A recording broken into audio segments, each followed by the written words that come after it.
विजय और संध्या की जब शादी हो जाती है तो संध्या बड़ी खुश होती है क्योंकि उसे बड़ा ही सुंदर पति मिलता है। विजय देखने में बड़ा खूबसूरत, सजीला और सुंदर जवान था, लेकिन कुछ महीने के बाद ही वो अपना रंग दिखाना शुरू कर देता है। वो दूसरी औरतों के यहाँ वहां जाके ताका झाकी करने लगता है और इधर उधर मुंह मारने लगता है। तो संध्या उससे कहती है कि कायदे से रहो। कहानी शुरू होती है छत्तीसगढ़ में। एक जिला पड़ता है बालोद, और बालोद में एक गांव है खुरसनी। उसी में निवास करते थे रघुवीर सिंह राजपूत। रघुवीर सिंह राजपूत की 3 पुत्रियों में एक बेटी थी संध्या। संध्या जब ब्याह के अपने घर पे आई, उसका पति विजय बड़ा ही सुंदर, खूबसूरत, सजीला जवान था। उसको देखकर उसका दिल बाग बाग हो जाता है। दोनों बड़े ही प्रेम से रहते हैं, लेकिन आखिर कब तक, क्योंकि जो विजय था वो बहुत ही दुष्ट प्रवृत्ति का और कुकर्मी व्यक्ति था। वो हमेशा दूसरी औरतों पे गंदी निगाह डालता था और इधर उधर मुंह भी मारता था, वेश्यालय भी जाता था। तो संध्या को जब कुछ दिनों तक तो मालूम नहीं हुआ, लेकिन 3-4 महीने के बाद उसको मालूम पड़ गया कि उसका पति बहुत ही व्यभिचारी है। तो उसने एक दिन अपने पति से कहती है कि अभी तक तो मैं नहीं थी, अब मेरी और तुम्हारी शादी हो चुकी है, इसलिए तुम इधर उधर ताका झाकी और मुंह मारना बंद कर दो, नहीं तो मैं तुमको छोड़ के चली जाऊंगी। मैं तुम्हारी सभी इच्छाओं को पूरी करने के लिए ही यहां आई हुई हूं। तो विजय कहता है कि तुम मेरी सारी इच्छाएं तो पूरी करती हो, लेकिन मेरी एक बहुत ही प्रबल इच्छा है जो मैं इधर उधर पूरी करता हूं, वो तुम मेरी नहीं पूरी करती हो। तो उसकी पत्नी कहती है, ऐसी कौन सी तुम्हारी इच्छा है जो मैं पूरी नहीं कर सकती। तो विजय कहता है कि अपना कान मेरे पास लाओ, तब मैं तुमको बताऊंगा कि मेरी क्या इच्छा है।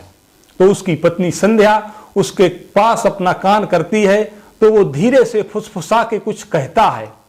उसकी बात को सुनकर के संध्या को गुस्सा भी आता है और घृणा भी होती है कि तुम कैसे मर्द हो। ईश्वर ने जिस चीज को जिस कार्य के लिए बनाया गया है, उससे उसी कार्य को लिया जाना चाहिए। तो वो सीधे सीधे स्पष्ट तौर पे कहता है कि मेरे साथ ओरल और एनल सेक्स करिए। तो उसकी पत्नी कहती है कि इस तरह के कार्य मैं नहीं कर सकती। तो उसका पति कहता है, अगर तुम मेरी इच्छाओं को पूर्ति नहीं कर सकती हो तो फिर मैं दूसरी जगह जाऊंगा, मुझे रोकना भी मत। तो उसकी पत्नी फिर सोचती है कि अगर मैं अपने पति की इच्छा पूरी नहीं करती हूं तो फिर ये उधर उधर जाएगा और मेरी घर गृहस्थी जो है वो उजड़ जाएगी, आपस में हमेशा लड़ाई झगड़ा होता रहेगा। यही सब सोच करके वो हिम्मत खुद को बंधाती है और आखिर में कहती है कि कोई दिक्कत नहीं है, मैं तुम्हारी ये भी इच्छा पूरी करने के लिए तैयार हूं। अब चूंकि उसकी पति की घर में ही इच्छा पूरी होने लगी थी, तो उसने बाहर आना जाना बंद कर देता है और सुखमय उन दोनों का जीवन व्यतीत होने लगता है।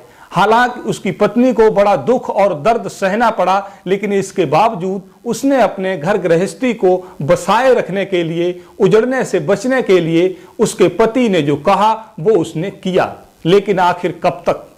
जब उसका अपनी पत्नी से मन भर जाता है तो फिर वह दूसरी जगह जाने लगता है। संध्या को जब इस बात की खबर होती है कि उसका पति दोबारा से आवारा हो गया है, तो वह अपने पति को बहुत समझाती है और कहती है कि तुम्हारे कहने पर मैंने वो सब किया जो मुझे नहीं करना चाहिए था। मैंने असहनीय दर्द सहा, लेकिन तुम फिर भी नहीं मान रहे हो। तुम तो कुत्ते की पूंछ की तरह हो गए हो, कितना भी सीधा करो वो टेढ़ी ही रहती है। तो पति ने उसकी बात पे कोई ध्यान नहीं दिया और मुस्कुरा के खीसे निपोरते हुए इधर से उधर चला गया। कुछ दिन व्यतीत हुए। एक दिन विजय और उसके साथी बातचीत कर रहे थे कि किसी नई लड़की को जबरदस्ती उठा के ले चलते हैं और उसके साथ बलात्कार करते हैं। शर्म की वजह से वो किसी से कहेगी भी नहीं और दोबारा जब भी इच्छा होगी तो उसे हम लोग बुला लेंगे, क्योंकि उसका विचार था कि ऐसे कांड करते समय हम उसका वीडियो बना लेंगे। यही उसने और उसके साथियों ने किया भी। कुछ दिनों के बाद उसने एक पड़ोस के गांव से लड़की को उठाया और उसको निर्जन स्थान पे ले जाते हैं और वहां पर जाकर उस लड़की के साथ बारी बारी से सभी बलात्कार करते हैं। उनका तो मानना था कि ये लड़की किसी से नहीं कहेगी, लेकिन लड़की रोती बिलखती हुई अपने घर पहुंचती है और वहां पे जाके अपने घर वालों को बता देती है कि इस तरह से इन लोगों ने मेरे साथ बलात्कार किया है। तो उसके घर वाले उस लड़की को ले जाकर थाने में रिपोर्ट दर्ज करवाते हैं। पुलिस आती है, विजय को पकड़ लेती है और उसके साथियों को भी पकड़ लेती है। जब उसकी पत्नी को इस घटना के बारे में जानकारी होती है कि उसका पति जेल जा रहा है, तो वो घर वालों से कहती है कि अब मैं यहाँ बिल्कुल नहीं रहूंगी, क्योंकि इसने मेरा रहना यहाँ दूभर कर दिया है। मैं यहाँ से जाके किसी दूसरे स्थान पर रहूंगी जहाँ इससे कोई जानता ना हो। तो घर वाले कहते हैं नहीं, जो हुआ सो हुआ, तुम यहीं रुक जाओ। लेकिन उसकी पत्नी संध्या जो थी वो बिल्कुल नहीं मानती है और कहती है कि मैं अब ससुराल में तो नहीं रहूंगी, मायके भी नहीं जाऊंगी। यहाँ से एक दूसरा गांव है भालूकोना, वहां जाकर के मैं अपना जीवन व्यतीत करूंगी। और वो सिर्फ कहती ही नहीं है, तुरंत ही अपने कपड़े, अपना बिस्तर समेटती है और वहां से जाके जो पड़ोस में एक गांव था भालूकोना, वहां पे किराए पे मकान ले लेती है और वहीं रहने लगती है। धीरे धीरे कुछ दिन व्यतीत होते हैं तो उसे खर्च की आवश्यकता पड़ती है। आखिरकार वो राजपूत परिवार की बहू थी, तो उसके ससुर उसको 5,000 रुपए प्रति माह भेजने लगते हैं, जिससे उसका खर्च कायदे से होने लगता है। और उसकी 2 बहनें सरकारी नौकरी करती थी, जो एक निश्चित राशि उसको प्रति माह देने लगती हैं, जिससे उसको किसी भी प्रकार की दिक्कत नहीं होती है। फिर उसके पिता जो थे रघुवीर सिंह राजपूत, उन्होंने सोचा आखिर मेरी बेटी है, मैं उसको मना के लाता हूं। तो उसके पिता भालूकोना गांव पहुंचते हैं और उससे कहते हैं कि बेटी ससुराल नहीं जाओगी, कोई बात नहीं, तुम मेरे साथ मेरे घर पे चलो, वो तुम्हारा घर है। तो वो कहती है अगर मैं वहां चलूंगी तो वहां लोग मुझको देखेंगे और फप्तियां कसेंगे और कहेंगे ये देखो बलात्कारी की बीवी है। ये सब सोच करके मैं अब मायके भी नहीं जाना चाहती हूं, मुझे यहीं रहने दो, यहीं ज्यादा बेहतर है। तो उसके पिता कहते हैं कोई बात नहीं, जब तुम नहीं मान रही हो तो यहीं रहो, मैं तुम्हारे लिए ये मकान खरीद देता हूं। संध्या के पिता जब मकान मालिक रेखराम साहू से बात करते हैं कि आप अपना मकान बेच दो, इसकी जो भी कीमत होगी मैं देने के लिए तैयार हूं, तो वो स्पष्ट रूप से मना कर देते हैं कि मैं अपना मकान बेचना नहीं चाहता, जब तक आपकी बेटी रहना चाहे किराए पर रह सकती है। तो रघुवीर सिंह राजपूत के एक मिलने वाले थे भुवन साहू, वो जो थे एडीओ पंचायत थे वहां के, और उनसे कहा कि आप ये मकान दिलवा दो, क्योंकि वो रेखराम साहू और भुवन साहू एक ही जाति से आते थे। तो एडीओ पंचायत जो भुवन साहू होते हैं वो रेखराम साहू के पास जाते हैं और कहते हैं कि ये मकान बेच दो, उन्होंने बहुत हमसे कहा है उनकी बेटी यहाँ रहती रहेगी। तो जब 3-4 मीटिंग होने के बाद फिक्स हो जाता है कि 4.5 लाख रुपए में मकान हम बेच देंगे। तो रघुवीर सिंह राजपूत 4.5 लाख रुपए एडीओ पंचायत भुवन साहू को दे देते हैं और वो मकान का बैनामा करवा देते हैं। लेकिन बैनामा करवाने में भी एक खेल होता है, वो संध्या के नाम बैनामा न करवा के एडीओ पंचायत मकान का बैनामा अपने आप अपने नाम करवा लेते हैं। फिर वो जो है आराम से रहने लगती है, सारी समस्याएं फिलहाल टल जाती हैं, लेकिन मकान एडीओ पंचायत के नाम हो जाता है। 29 जुलाई 2022 को संध्या की बहन किरण फोन करती है संध्या के लिए, लेकिन फोन रिसीव नहीं होता है। इसके बाद दोबारा कॉल करती है, तीसरी बार करती है, लगभग 4-5 बार वो फोन करती है, लेकिन संध्या का फोन रिसीव नहीं होता है।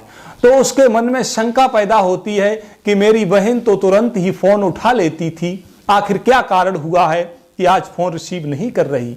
तो वो अपने मिलने वाले भालूकोना के महेश को फोन करती है और उनसे कहती है कि देखो जाके मेरी बहन को आखिर क्या हुआ है कि वो मेरा फोन रिसीव नहीं कर रही है। तो महेश जाते हैं, घर के अंदर देखते हैं, वहां कोई नहीं होता है। इसके बाद वो सीढ़ियां चढ़ के छत पे ऊपर देखते हैं तो देखते ही वो सन्न रह जाते हैं, उनका मुंह खुला का खुला रह जाता है। वो क्या देखते हैं कि संध्या मरी पड़ी हुई है, गला उसका कटा हुआ है, चाकुओं से कई जगह उसको गोदा गया है और ऊपर से नीचे तक एक पीली चादर उड़ाई गई है। उसको देखकर वो बदहवास हो जाते हैं और वहां से जब नीचे उतरते हैं, अपना मूड थोड़ा ठीक करने के बाद संध्या की बहन किरण को फोन करते हैं और बताते हैं कि इस तरह से आपकी बहन मर चुकी है। तो किरण उधर से कहती है कि पुलिस को सूचना दे दो, मैं भी वहीं पर पहुंचती हूं। और पुलिस को सूचना दे दी जाती है। वहां के जो थाना अध्यक्ष थे शिशिर पांडे, वो पूरे दलबल के साथ तुरंत ही मौके पर पहुंचते हैं, मौके का मुआयना करते हैं। तो वो पाते हैं किसी प्रकार का उनको सुराग नहीं मिलता है। हालांकि लाश को उठा के पोस्टमार्टम के लिए भिजवा देते हैं। वहां के जो सीसीटीवी कैमरे थे उनको खंगालते हैं, लेकिन उनको कुछ नहीं मिलता है। और जो भी लोग थे जिनके ऊपर उनको शक था, उन सबको बुलाकर उनसे पूछताछ करते हैं, लेकिन मालूम पड़ जाता है कि ये कोई भी दोषी नहीं है।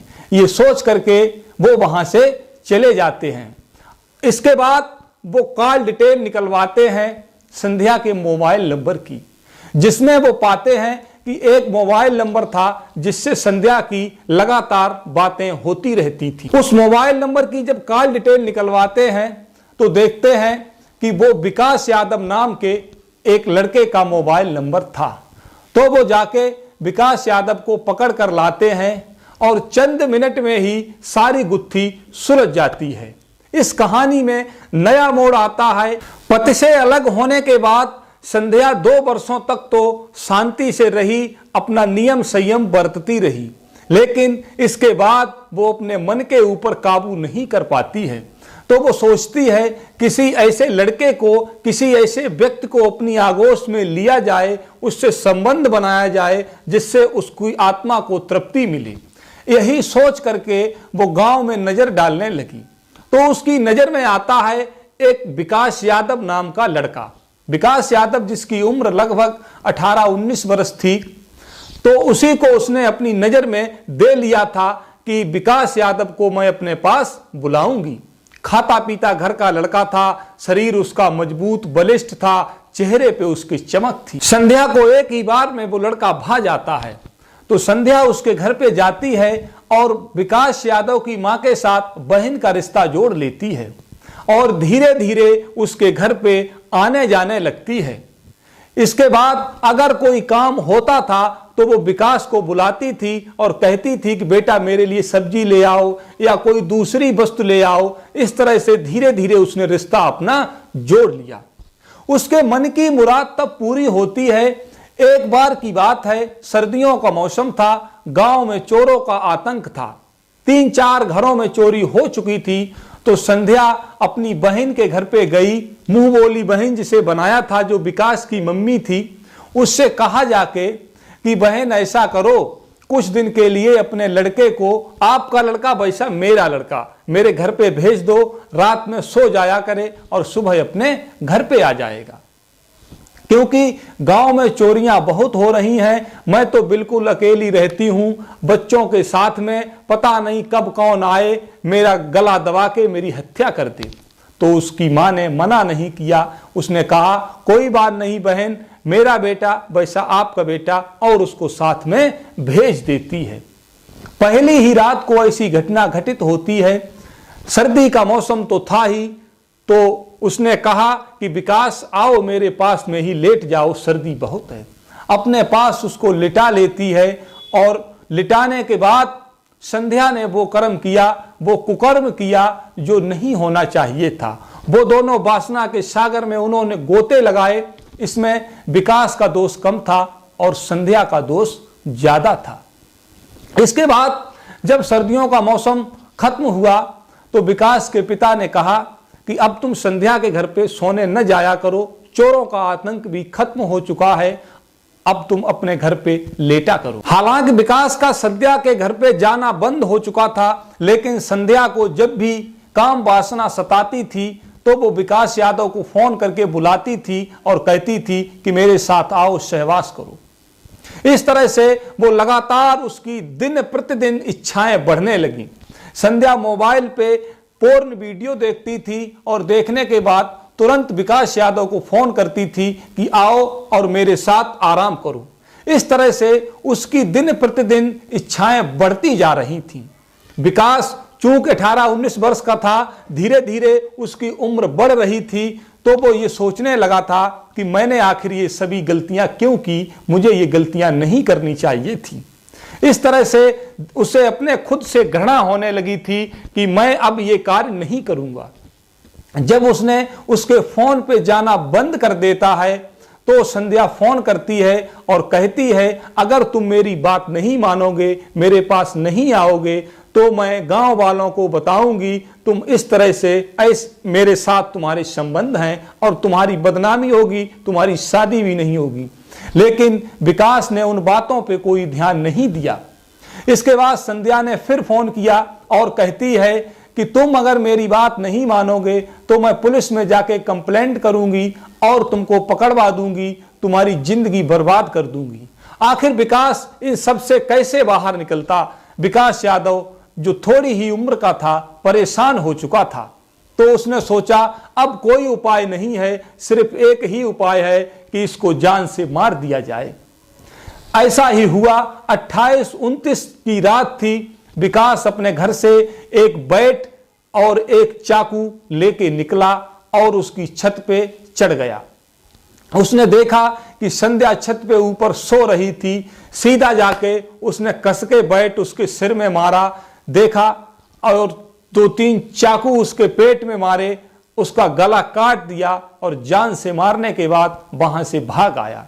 इसके बाद पास में ही एक बस स्टैंड था, वहां पे जाके वो अपने कपड़े जला देता है और चाकू को नहर में फेंक देता है। इसके बाद पूरी कहानी समाप्त होती है और पुलिस उसको पकड़ के जेल भेज देती है और अभी भी विकास यादव जेल काट रहा है।